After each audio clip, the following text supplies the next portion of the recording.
안녕하세요. 한시가 가지고 있는 것은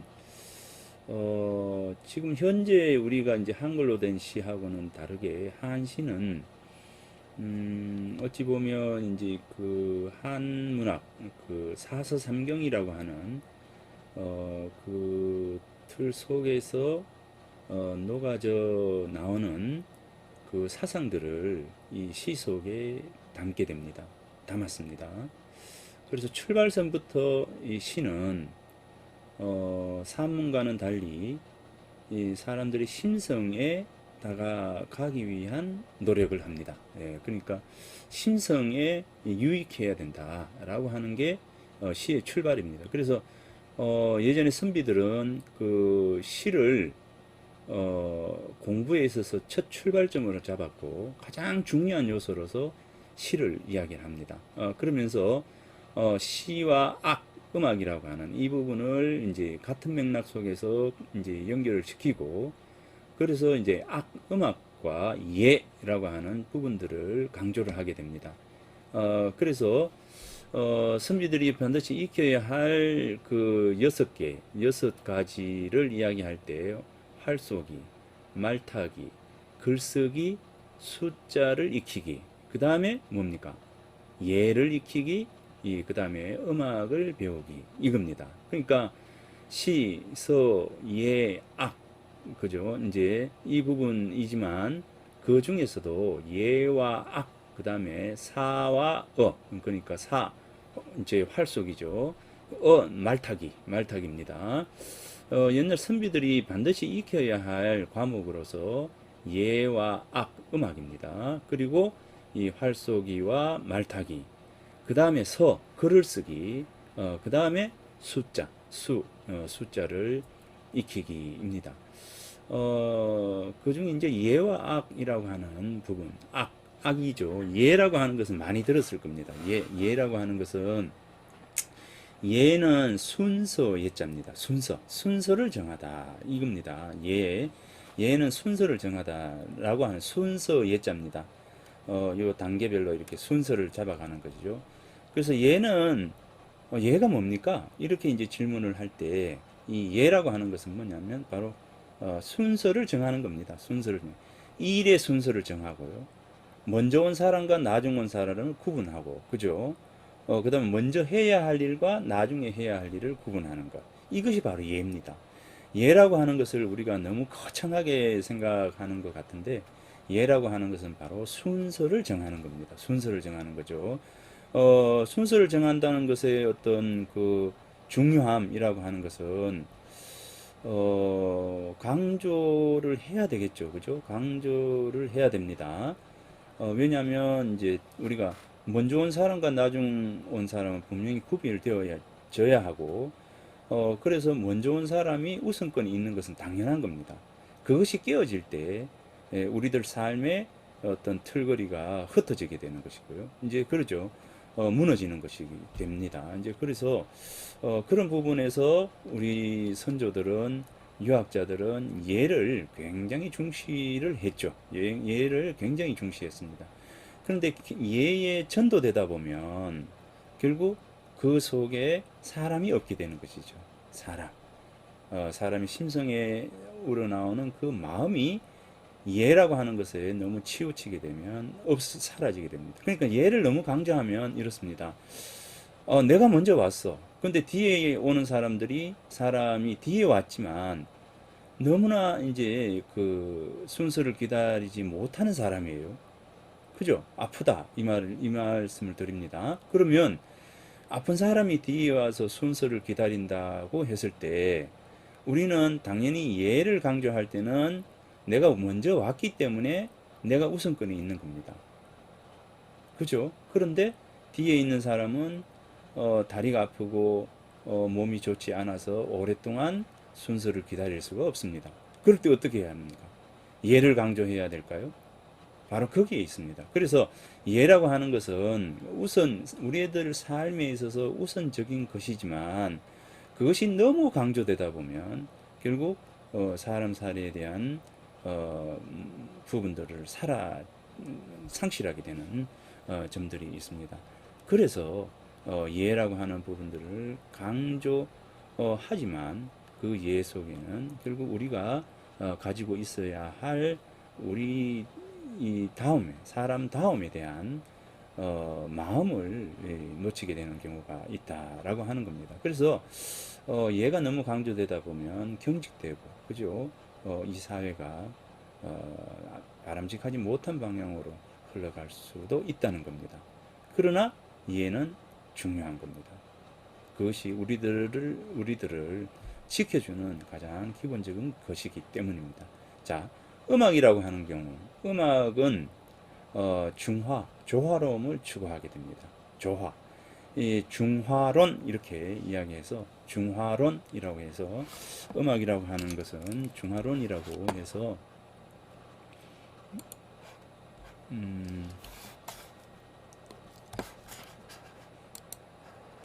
음악의 중요성은 어디에 있느냐 라고 한다면 바로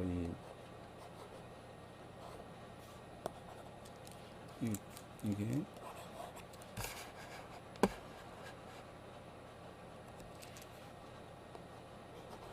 여기 펜이 잘 안 쓰여지네요.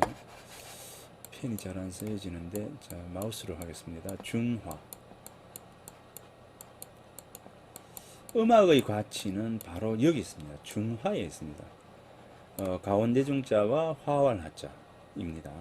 그래서 이 가운데 중자와 이 화할 하자를 이야기할 때, 가운데 중자와 화할 하자를 이야기할 때 중화론 이렇게 이야기하죠. 음악이 가지고 있는 가치를 중화론이라고 하는데, 음악의 화음이라고 하는 것은 내가 잘났다고 해서 내가 탁 굵어졌을 때 화음이 깨어지지 않습니까? 그러니까 이 음악을 중요시한 것은 조화로운 어떤 삶에 대한 어떤 부분들을 이야기를 하는 겁니다. 그래서 음악의 가치가 우리들 마음속에 세상과의 어떤 조화로움, 그리고 자기를 드러내는 것보다는 함께 어우러져 가는 것, 뭐 이런 어떤 부분들이 바로 음악을 가르치면서 우리들 마음 속에 심정 속에 담기었으면 좋겠다라고 하는 그런 생각을 하는 겁니다. 그래서 이제 음악을 굉장히 강조를 했습니다. 자, 그래서 자, 음악이라고 하는 것은 어찌 보면 이제 조화로움이고 상대와 내가 아주 긍정적인 방향으로 나아가기 위한 하나의 어떤 의미로서 음악을 강조하게 됩니다. 자, 아까 이야기처럼 예라고 하는 어떤 부분들이 강조될 때는 그 속에 인간미가 사라지게 되겠죠. 그러나 이 예 속에 음악이 가지고 있는 조화로움을 이야기할 때 우리는 내보다 비록 나중에 왔지만 이 사람을 위해서 내가 양보할 수 있는 그런 어떤 부분들이 있다는 것이죠. 자, 그런 어떤 부분들을 찾아가는 과정들이 결국 음악과 예를 가르치는 가장 중요한 요소다. 자, 이 음악이라고 하는 것은 바로 시와 직접적으로 연관되어서 나타나게 됩니다. 그래서 이 음악에 대한 어떤 부분은 결국 이제 시와 연관되어서 함께 나타난다라고 하는 것을 이야기를 합니다.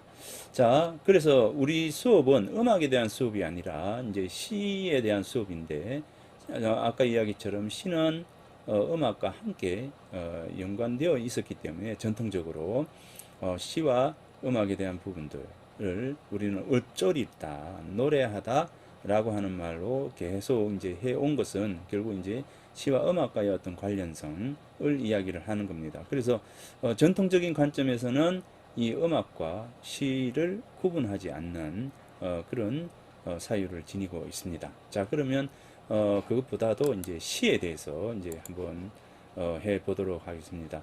우리가 시를 이야기할 때 시에 대한 어떤 인식들을 전통적으로 어떻게 했는가라고 하는 어떤 부분들을 살펴보는 것이 당연히 우선되어야 한다라고 생각을 하는데요. 자, 그런 측면에서 우리가 개별적인 시를 이야기하기 전에 시에 대한 전통적인 개념과 관점을 어떻게 이해했는가라고 하는 부분들을 살펴보도록 하겠습니다. 자, 여기 이제 잠깐요. 이거구나.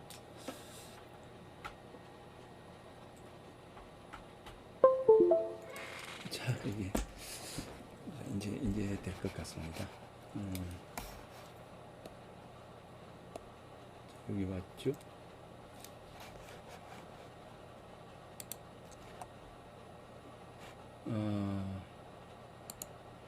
강의를 위해 가지고 여러 가지 많이 준비했어요. 태블릿 저기 뭡니까 드로잉 하는 것도 준비를 하고, 왜냐하면 마우스로 쓰니까 이게 좀 불편한 부분들이 많아서 이제 요 펜을 이렇게 해서 드로잉 이 태블릿 PC를 하나 구입을 했습니다. 자, 이게 어떨지, 자,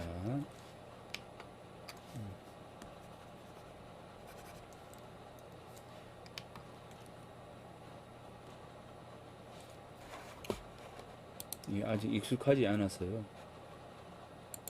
요걸 됐죠? 됐습니다.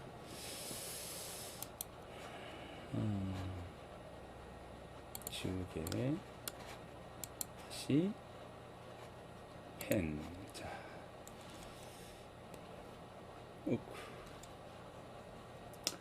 자,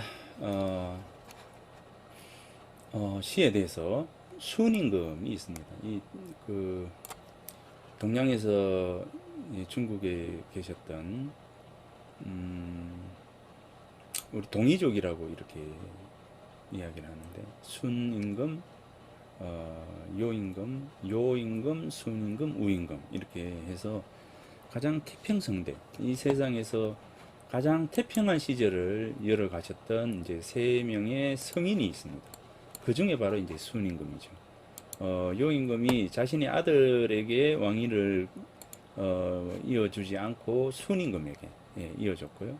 순임금은 바로 물기를 바로잡았던 우임금에게 그 왕위를 물려줬죠. 이 우임금이 이제 중국의 그 황하와 이제 이 물기를 바로잡을 때 얼마나 이제 우임금이 노력을 했으면, 이 물 속에 들어가서 이렇게 이제 했는데, 다리에 털 있잖아요. 다리에 털이 전부 다 뭡니까? 없어져 가지고 다리가 맨들맨들해졌다. 이렇게 이야기를 합니다. 그러니까 그만큼 이 우임금이 이제 물기를 바로잡기 위해서, 백성들을 위해서 물기를 바로잡기 위해서 선수 그렇게 노력을 했다.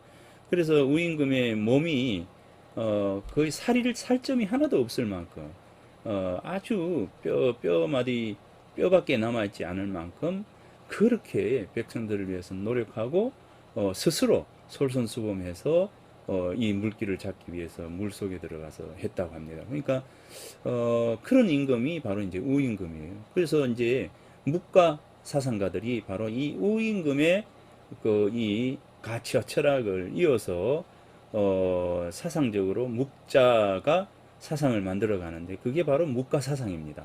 이 묵가 사상가들은 겸해서를 주장하죠. 겸해 두루두루 사랑해라.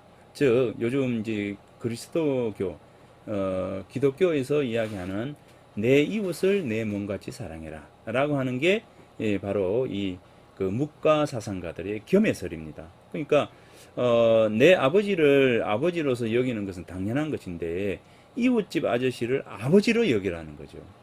그 정도로 이제 이웃을 위해서, 다른 사람을 위해서 봉사하는 삶이 바로 묵가들의 이제 사상입니다. 그러니까 묵가 사상가들의 가장 그 표본, 사상의 표본은 누구냐면 바로 우임금입니다. 그러니까 우임금의 어떤 모습이 바로 묵가 사상가들이 그 사상적인 토대로 삼은 인물이 바로 우임금이다라고 하는 것이죠. 이제 이 그러니까 묵가 사상가들, 묵가를 따르는 이제 묵자의 사상을 따르는 묵가들은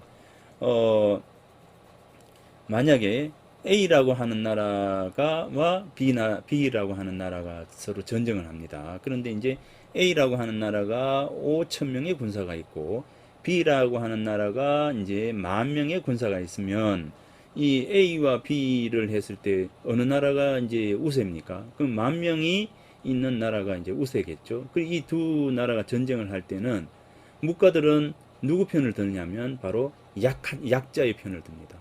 약자의 편을 들어서 자신의 모든 능력과 기술을 다 발현해가지고 이 약자를 위해서 도와줍니다. 자신의 몸을 돌보지 않고 다른 사람을 위해서 끊임없이 봉사를 하는 것이죠. 이제 그런데 만약에 그렇게 해서 5천의 군사가 있는 나라가 이제 이겼잖아요. 그러면은 어떻게 됩니까? 이 만의 군사가 있는 나라가 치게 되면 이 병사가 다 죽게 돼 있잖아요. 그러면 거꾸로 또 이 10,000명의 군사가 있던 나라가 이제 전쟁에서 이제 치고 만약에 1,000명밖에 남지 않았다. 자, 거꾸로 이쪽이 이 5,000명이었던 군사가 있던 나라가 이겨가지고 10,000명의 군사가 되었다라고 했을 때 다시 이 1,000명의 군사가 있는 나라와 10,000명의 군사가 있는 나라가 또 이제 싸움을 한다라고 하면 이번에는 뭡니까? 1,000명의 군사가 있는 나라 편을 또 드는 겁니다. 그러니까 이 묵자들은 네 편, 내 편이었고 약한 사람, 약한 쪽, 자신의 어떤 도움이 필요한 쪽, 그쪽을 도와주는 이 인물입니다. 그 도와줌에 있어서는 아무런 보상도 원하지 않고요. 자신의 목숨까지로 기꺼이 바치는 사람들이 바로 묵가들입니다. 묵가들. 그래서 그래서 이제 묵자 사상가들이 이제 나중에 이제 진시황 때 오게 되면 이 묵가 사상을 중심으로 해서 이제 그 국가를 움직여 나가게 되는데 이 가만히 보니까 묵자 사상가들이 나는 무엇인가라고 하는 겁니다. 끊임없이 스스로를 희생하고 봉사하고 자신이 없이 삶을 살아가게 되는데 그럼 나는 무엇을 위해서 내 목숨을 버리는가라고 하는 이제 회의감이 이제 오게 됩니다. 그 부분들을 이제 결국 찾기 위한 그 실마리가 이 묵가 사상가들의 마지막 그 화점입니다. 그래서 결국 이제 하늘이라고 하는 어떤 개념을 두고 이 사람들이 이제 사유를 시작하게 되는데 아무튼 그런 어떤 자기 묵가 사상가들이 가지고 있는 겸엽설이 지니는 한계점, 한계점이라고 하면 이제 우리가 마음으로 느끼는 한계겠죠. 나는 무언가라고 하는 나는 내가 끊임없이 누군가를 도와줬을 때 남는 것은 무엇인가? 무엇을 위해서 나는 이것을 하는가? 라고 하는 이 한계점에 대한 그러니까 명분에 대한 부분들을 찾기 위한 노력들이 결국 이제 묵가 사상가들의 마지막 모습이었다 이렇게 이야기를 할 수가 있을 것 같습니다. 자, 아무튼 이게 사상의 어떤 출발점은 아니기 때문에 순임금 이야기하다가 이렇게 넘어왔는데요. 자, 다시 순임금에게로 이제 다시 가게 되면 이 위대한 순임금이 신은 뜻을 말하는 것이다 이렇게 이야기했습니다. 신은 뜻을 말하는 것이다. 자, 이 뜻을 말하는 것이다. 그죠? 그리고 노래는 말을 읊는 것이다. 라고 하는 겁니다. 자, 여기 보면 시언지 가영언입니다. 시는 뜻을 말하는 것이다. 자, 뜻을 말하는 것이다. 뜻을 말하는 것이고, 이 노래라고 하는 것은 이 말한 것, 즉, 이 뜻을 어떻게 뭡니까? 뜻을 길게 운율에 맞춰서 노래하는 것. 쭉 이렇게 하는 겁니다. 우리가 이제 그냥 말하는 것에 이제 뜻을 이야기하는 것이 운율에 맞춰서 이렇게 쭉 길이 이렇게 노래하는 것. 이것이 바로 노래다. 이렇게 이야기를 하는 겁니다. 자, 그러니까 이제 어찌 보면 가라고 하는 것은 바로 우리들 마음속에 있는 이 뜻을 자신의 어떤 생각을 운율에 맞춰서 펼쳐내는 것. 이것이 노래다라고 하는 겁니다. 노래다라고 하는 것이죠. 자, 그러니까 기본적으로 뜻이라고 하는 요 부분이 시에 있어서의 출발점이 되는 것이죠. 자, 그러면 이제 뭐 자신의 생각을 그냥 펼쳐내는 것이 이 시냐? 아니라는 거죠. 이 지라고 하는 이 속에 엄청난 부분들이 의미가 담기게 되는 겁니다. 자, 그 이야기를 이번 시간에 이제 한번 해보도록 하겠습니다. 자, 성인에 의해서 시의 의미가 분명해졌다. 그죠? 뜻을 말하는 것이답니다. 뜻을 말하는 것이다. 이 뜻이라고 하는 것은 어떤 뜻입니까? 그냥 내가 편하기 위해서 내 몸이 이끄는 대로 따라가는 것이 그것이 나의 뜻이라고 한다면 그러면 내 몸이 원하는 방향으로 그냥 끌고 가는 것이 그게 뜻인가? 그건 아니잖아요. 유학자들이 이제 사상가들이 끊임없이 이제 고민했던 부분 중에 하나는 무엇인가라고 한다면 이 뜻을 어떠한 방식으로 긍정적인 요소로서 펼쳐나갈 것인가라고 하는 것이었거든요. 그러니까 우리들에게는 욕망이라고 하는 것이 있는 거죠. 욕망. 자, 여기 보면 자,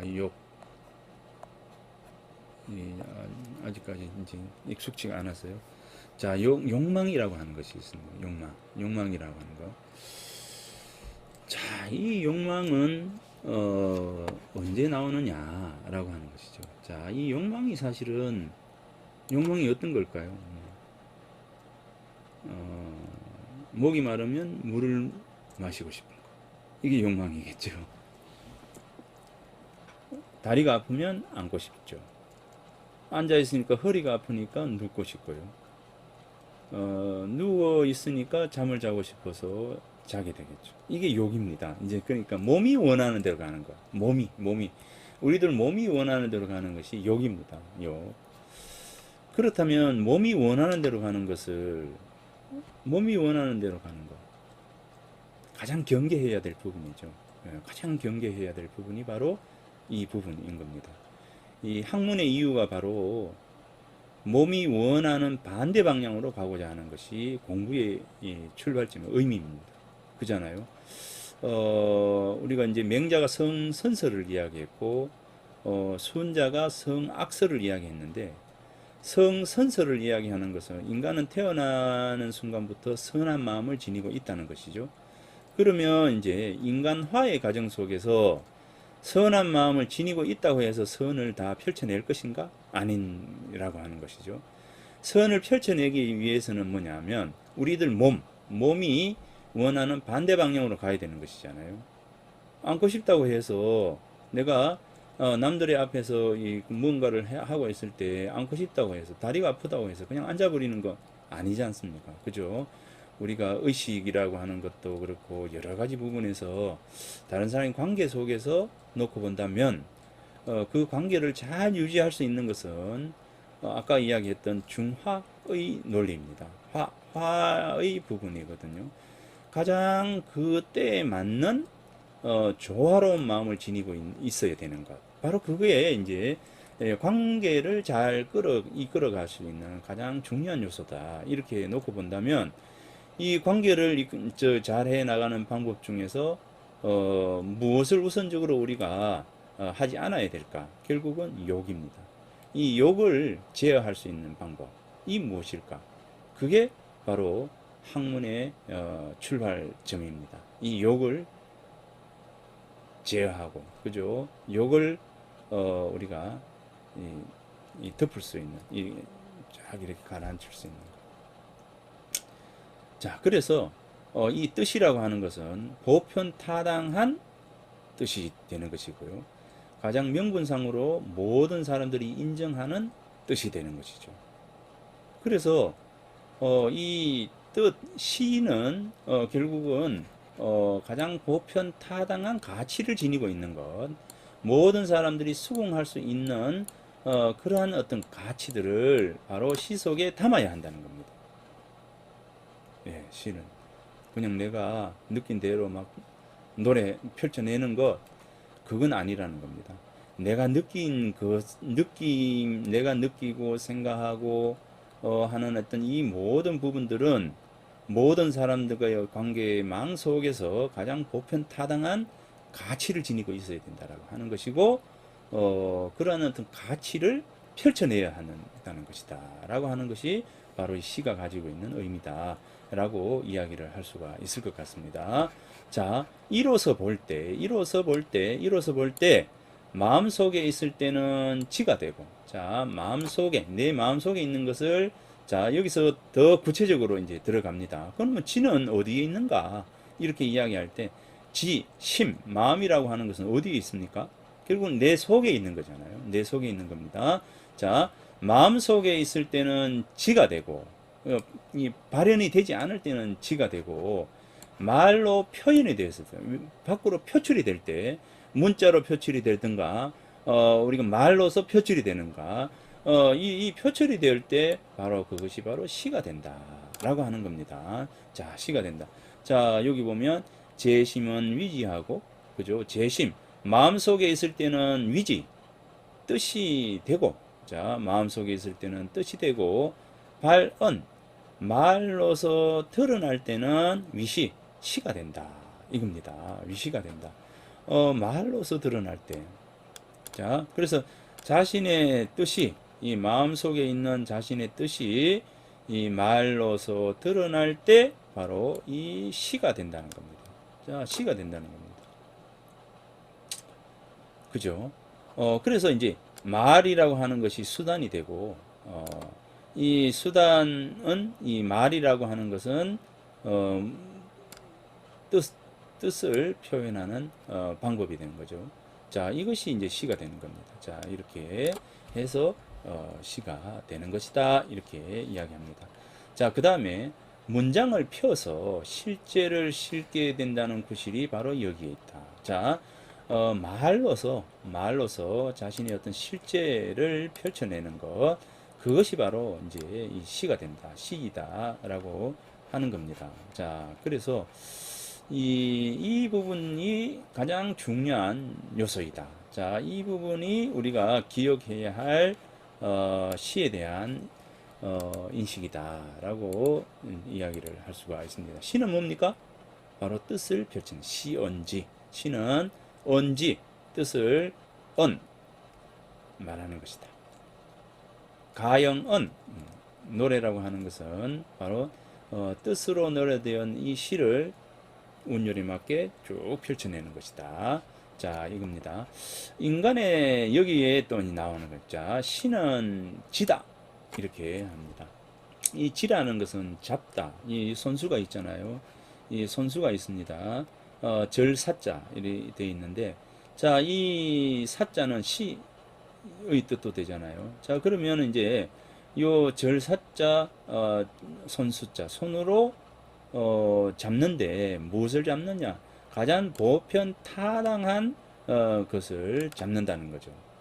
명분상 우리가 좋은 것이죠. 좋은 것을 손으로 잡아야 된다라고 하는 거죠. 그래서 잡다, 쥐다, 그 다음에 보전하다, 그죠?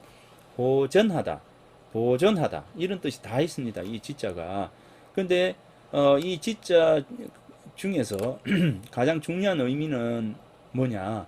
뭐 보존하다, 그 다음에 균형을 유지하다, 잡다, 이런 뜻도 있지만, 이 속에 더욱더 구체적인 것은 시라고 하는 것은 바로다, 바로잡다 라고 하는 뜻이 있습니다. 바로잡다. 자, 시는 바로잡는 것이다. 자, 정이라고 하는 부분에서 이 바르게 하는 것, 바로잡는 것, 이것이 바로 시라는 거죠. 여기 시의 아이덴티티입니다. 시라고 하는 것은 그냥 내 생각을 그냥 펼쳐내는 것이, 뭐 생각도 있잖아요. 자, 이 생각이 있는데요. 이 생각이라고 하는 것은 우리가 이제 뭐 말하는 그냥 내가 가지고 있는 어떤 여러 가지 부분들을 그냥 이제 우리가 느끼는 것, 이걸 생각이라고 하는 것이 아니고요. 이 생각이라고 하는 것은 그 여러 가지 부분들을 이제 가장 보편 타당한 어떤 요소들을 쭉 모아가지고 이 사람 저 사람 다 이렇게 모아가지고 그것에서 가장 바람직한 방향을 이야기하는 것. 그것이 이제 생각입니다. 생각은 그냥 자신의 어떤 뜻을 말하는 것이 아니고, 뭐 생각하는 것이 아니고, 이 생각이라고 한 속에는 모든 요소들, 여러 요소들이 있는데 그 요소들에서 가장 바람직한 방향을 취해서 그 취한 것을 가지고 하나의 어떤 잣대를 제시를 하는 것. 이것이 바로 생각입니다. 그러니까 생각이 단순하지가 않습니다. 생각 속에는 바로 생각은 곧 여러 사람들의 어떤 정보화 이런 것을 통해서 개념화를 만들어서 그 개념화가 나의 어떤 기준과 적합한 상태에서 펼쳐나가는 것. 이것이 바로 생각이거든요. 우리가 개념 이렇게 이야기하잖아요. 이 개념이라고 하는 것은 이렇게 우리가 이제 쌀대가 있으면 여기에 쌀을 다 집어넣잖아요. 쫙 부어가지고 요 뭐 동그란 그걸로 해서 쫙 이렇게 쌀을 대잖아요. 한 대, 두 대 이렇게 될 때 바로 요 부분입니다. 요거 저기 요렇게 하는 거. 요게 개예요, 개.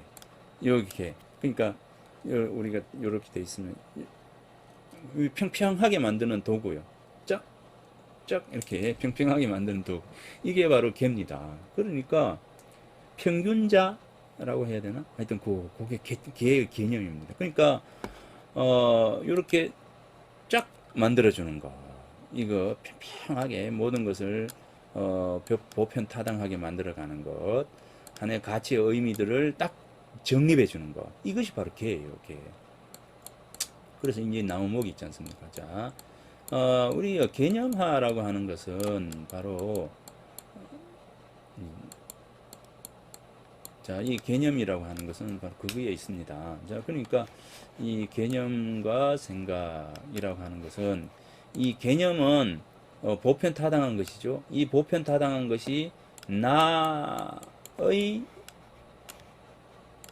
기준과 딱 들어맞을 때 우리는 그것을 생각이라고 합니다. 이 생각을 이건 내 생각이야. 뭐 니하고는 관계없어. 이게 아니라는 거죠.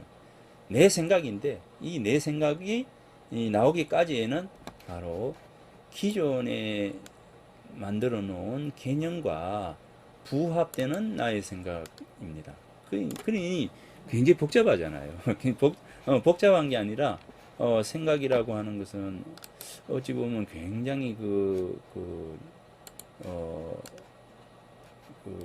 중요 아니라 아주 가치로운 그런 부분들이다. 그래서 나를 주장하는 것이 아니라 보편타당한 모든 가치들을 주장하는 것. 보편타당한 가치를 주장할 때 우리는 그것을 생각이라고 한다는 겁니다. 생각이라고 한다는 겁니다. 그러니까 나라고 하는 것과 그 다음에 뭡니까? 모든 사람들의 보편적인 가치, 가치 이게 어우러질 때 이것을 다 합할 때 우리는 그것을 생각이라고 한다. 생각이라고 한다. 그 생각이 바로 요 지라고 하는 것이죠. 이 생각이 바로 요 지라는 겁니다. 그러니까 이 시는 내가 가지고 있는 이 생각들을 펼쳐내는 거예요. 자, 요게 지입니다. 지예요. 그러니까 이제 이게 단순히 자신을 기준으로 한 것이 아니죠. 자, 그래서 인간의 성정을 간직하는 것이다. 자, 성정을 간직하는 것이다. 자, 이 성은 인간이 태어날 때 가지고 있는 본성에 대한 부분이고, 이 정이라고 하는 것은 어떤 대상을 통해서 일어나는 생각들이죠. 희, 노, 애, 락, 애, 오, 욕이라고 하는 것을 칠정이라고 하는데, 희가 어떻게 나타납니까? 노함이 어떻게 나타납니까? 슬픔이라고 하는 것이 어떻게 나타나죠? 바로 나와 어떤 사건과 사물과 그죠? 이 물상들이 서로 응했을 때, 대면했을 때, 이때 드러나는 것이 바로 요겁니다. 정이라고 하는 거죠. 그래서 성정론 이렇게 이야기한다면, 성정론 이야기한다면 바로 원래의 나의 본성과 어떤 대면했을 때 드러나는 이 정, 감정이 일치되도록 하는 것. 자, 일치되도록 하는 것. 이 일치하도록 만들기 위해서 우리가 만들어지는 우리가 이제 공부해야 할 요소가 바로 시다라고 하는 겁니다. 시다 이렇게 오는 것이죠. 자, 아주 복잡하죠. 복잡한데 바로 이제 여기에 시를 공부해야 할 이유가 바로 여기에 있었다라고 하는 겁니다. 시를 강조하는 이유가 바로 여기에 있었다라고 하는 겁니다.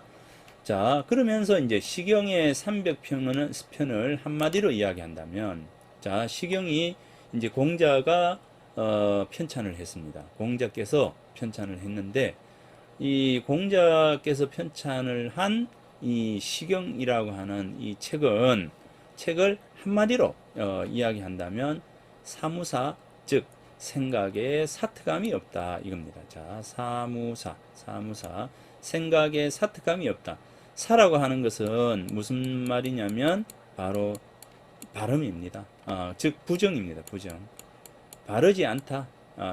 사는 삿될 사자잖아요. 삿될 사자인데 부정입니다. 부정입니다. 그래서 사무사 이렇게 하면 사라고 하면 부정입니다. 그러니까 생각에 부정됨이 없다는 거죠. 부정. 바르지 않는 것이 없는 것. 요게 사무사라는 거예요. 자, 그래서 시경의 300편을 한마디로 말한다면 시경에 담긴 시 300편을 한마디로 이야기한다면 뭡니까? 사무사다. 즉 마음의 순수성으로 기결이 된다. 시의 지는 바로 이것을 가르치는 것이 되다. 지라고 하는 것은 이것을 가르치는. 자, 아까 생각이라고 했죠. 이 생각은 뭡니까? 나의 생각입니까? 아닙니까? 모두의 생각이죠. 모두의 가치와 의미들이 담겨 있는 것을 통섭하는, 총괄하는 것이 바로 이 생각이라고 했습니다. 그래서 내 생각을 바르게 하기 위해서 뭐가 필요하죠? 여기에서 바로 학문이 필요한 겁니다. 학문, 공부가 필요한 것이고요. 그러니까 내 생각을 정립시켜 나가는 과정 속에서 우리 사회가 가장 중요시 여기는 것, 이 학교가 있어야 되는 이유와 여러 가지 부분들을 이야기할 때 바로 이 생각을 정립시켜 나가기 위해서는 뭡니까? 나의 생각을 정립하여 나가기 위해서는 정립입니다. 바르게 세우기 위해서는 바로 학문을 강조하게 되는 것입니다. 바로 거기에 있습니다. 자, 그 중에서 학문 중에서 바로 시가 가장 강조되었습니다. 시가 가장 강조되었다. 이렇게 이야기를 할 수가 있을 것 같습니다. 자, 인간은 태어나면서 칠정을 간직하며 사물과의 자극으로 감흥이 되고 사물의 감흥이 되어서 질을 얻는다. 이렇게. 자, 이 부분은 굉장히 중요한 요소입니다. 자, 요거를 다음 시간에 한번 하도록 하겠습니다. 자, 시자는 지야. 자, 아까 지를 이야기했죠. 지가 뭐였습니까? 균형을 잡다. 내 생각을 바르게 하다. 바로 잡다. 그죠? 어떤 문제를 쥐다. 뭐 이런 겁니다. 그거였어요. 자, 시라고 하는 것은 지야. 바로 잡는 것이다. 자, 지인 성정입니다. 사람들의 성정을 바로 잡는 것. 그죠? 사람들의 성정을 바로 잡는 겁니다. 자, 이 성정. 자, 성거죠. 정입니다. 이 본성 속에 있는 것. 내 안에 있는 것이 성이라고 한다면 이 성이 어떤 사건을 통해서 내가 드러나는 것, 펼쳐지는 것. 이것이 바로 정이거든요. 그러니까 어떻게 보면 성과 정은 같은 것이죠. 왜? 내 안에 있을 때는 성이고 드러날 때는 정이 되니까. 그죠? 그런데 이제 이 내 안에 있는 이 성을, 맹자는 뭡니까? 태어날 때부터 이 선한 것이 바로 성인데, 인간 화해 과정 속에서 악이 자리한다 그랬거든요. 이 악이 자리하지 않기 위해서 어떻게 하느냐? 공부가 필요하다. 가르침이 필요하고, 그래서 그 가르침을 통해서 이 악이 자리하지 않도록 하는 것. 악의 자리를 쓸어버리는 것이 바로 이제 학문이다. 이랬습니다. 근데 이제 순자의 경우에는 성악설을 주장했잖아요. 인간은 태어날 때부터 욕망 덩어리다. 악하다. 어린 아이가 배가 고프면 막 울잖아요. 거기서부터 나를 충족시켜 달라는 것이죠. 그러면은 충족시켜 주기 위해서는 충족시켜 주면 기뻐서 웃게 되는 거잖아요. 자, 그러면 때를 쓰면은 주더라 라고 하는 생각들이 담겨지죠. 자, 어찌됐든 이 순자는 성악설을 주장했는데, 악을 유지하지 않고 선으로 바꿔야 된다는 거죠. 선으로 바꿔야 된다. 인간의 마음속에는 이 선으로 바꿀 수 있는 아주 중요한 요소가 있다. 그건 뭐냐? 거스르는 것이다. 내 본성을 거슬러가는 것이다. 라고 하는 것이잖아요. 이제 그래서 이 본성을 거슬러가는 능력이 인간에게 있다. 라고 하는 겁니다. 즉, 목이 마릅니다. 저도 지금 이제 이야기를 많이 해서 목이 마른데, 이 목이 마른데, 물을 마시면 어떻게 됩니까? 이 물을 마시면 시원하고 아주 좋습니다. 이제 목이 딱 뚫리는데, 이건 기분이 좋잖아요. 그렇죠. 이게 기분이 좋습니다. 그런데 마시지 못하면 어떻게 됩니까? 이게 답답하고 이런 마음이 있잖아요. 자, 그런데 이 물이 없을 때 내가 참아야 되죠. 다른 사람이 보고 있을 때는 또 참아야 되죠. 만약 아이가 나보다 더 물을 마시고 싶다 하면 내가 양보를 해야 되죠. 이런 것들이 우리들이 태어나면서부터 우리들 마음속에 있다는 겁니다. 그래서 학문을 통해서 우리들에게 내재되어 있는 선의 요소들을 자꾸 끄집어내는 것. 이게 바로 학문이 필요한 이유입니다. 그러니까 어찌 보면 학문을 통해서 인간은 선을 유지할 수가 있고, 인간은 학문을 통해서 이 선이 계속적으로 발현이 되도록 하는 겁니다. 이게 바로 이제 순자나 맹자나 같은 얘기를 하고 있는 거죠. 무슨 얘기입니까? 공부해라. 공부해야 한다. 가르쳐라. 가르쳐라. 가르쳐야 한다. 이겁니다. 그래서 이제 유학에서는 이제 그렇게 이야기를 합니다. 학문의 이유는 바로 거기에 있다고 말을 합니다. 자, 여기 보면 인프, 그래서 300지패, 300개의 시들을 한마디로 이제 말한다면 의로 귀결될 것이다. 의로 귀결될 것인데, 그것은 바로 사무사다. 인품 칠정인하야, 인품, 사람의 품, 이 품이라고 하는 건 천성이죠. 천품 이렇게 하잖아요. 천품, 인품 이렇게 하는데, 천품, 하늘이 부여한 것, 하늘이 준 겁니다. 품이라고 한 이 글자는요, 주다라고 하는 뜻이 있고 받다라고 하는 뜻이 있어요. 하늘이 주었고 누가 합니까? 내가 받은 거죠. 품 속에는 그게 들어있어요. 그래서 천품 이렇게 이야기할 때는 하늘이 주다 이고, 인품 이러면 사람이 받은 겁니다. 같은 말이죠. 천품은 하늘이 준 것이고, 인품은 뭡니까? 사람이 받은 겁니다. 주다 받다 딱 똑같은 이 품자는 주다 받다거든요. 그래서 이제 사람이 이 받은 거죠. 사람이 받은 것에는 뭐가 있습니까? 칠정이 있는 거죠. 칠정.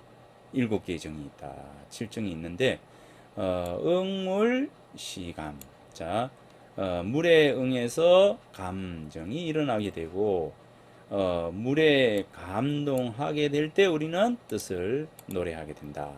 그러니 막비자연, 이것은 자연스러운 것이다 이렇게 말하는 겁니다. 자연스러운 것이다 이렇게 말하는 겁니다.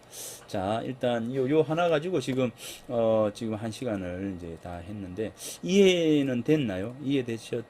있을 거라고 생각을 하는데, 자, 수고했습니다.